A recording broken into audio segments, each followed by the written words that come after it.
લોકો તો બરાબર પ્રાકૃતિક ખેતી ખબર છે, જીવામૃત, ઘનજીવામૃત, બીજામૃત ખબર છે ને બધા? હા. અત્યારે ફંગસ માટે આપણી વાત ચાલે છે, હે ને? ફંગસ એટલે ફૂગ.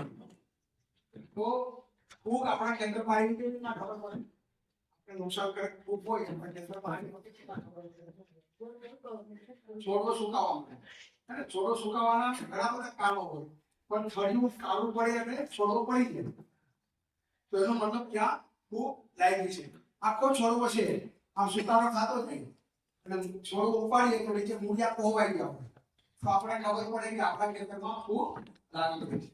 તો આવી ઘણી બધી ફૂગ એવી છે કે જે આપણા માટે નુકસાનકારક છે, પણ ઘણી બધી ફૂગ એવી છે કે આપણા માટે કામની છે.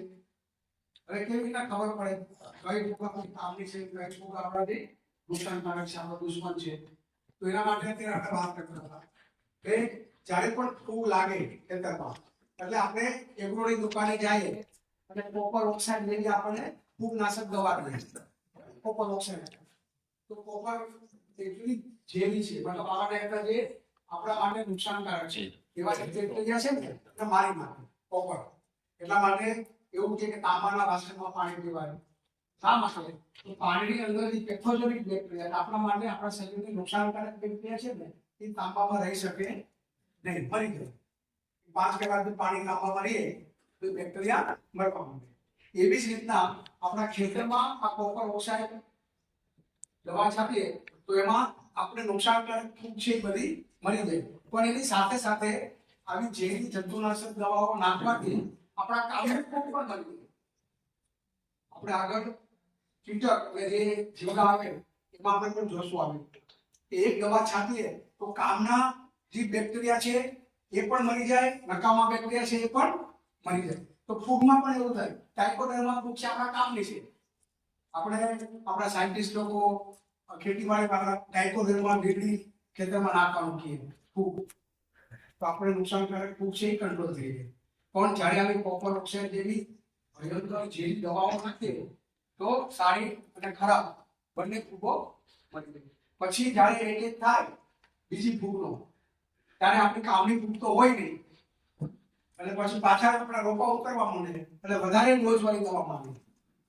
તો આ બધી જ ફૂગને કંટ્રોલ કરવા માટે અને આપણા માટે કામની ફૂગ ન મળે એના માટે ખર્ચ વગરનો કયો આઈડિયા છે, શું કરી શકાય? તો એના માટે કીધું કે 20 થી 40 દિવસ ખાટી છાશ. એ છાશની અંશ છાશને આ છે ખબર ને, તો એ ઉપરની જે આંસ નીકળે ને એને લઈ લેવાનું, 15 લીટરના પંપમાં 1 લીટર ખાટી છાશની આંસ નાખી દેવાનું અને સ્પ્રે કરી દેવાનું.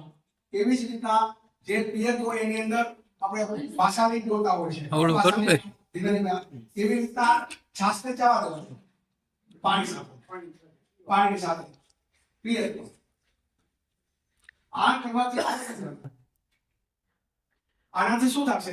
આપણા માટે નુકસાનકારક ફૂગો છે ને એ બધી ધીમે ધીમે જવા માંડશે અને કામની ફૂગ રહેશે. ટાઇકોડર્માને ખાટી છાશથી અસર થતી ટાઇકોડર્મા જેવી જે ફૂગો છે આપણા કામની એ રહેશે, નુકસાનકારક ફૂગો ધીમે ધીમે જવા માંડશે. આ થઈ ફૂગની વાત. હવે બીજા જંતુનાશક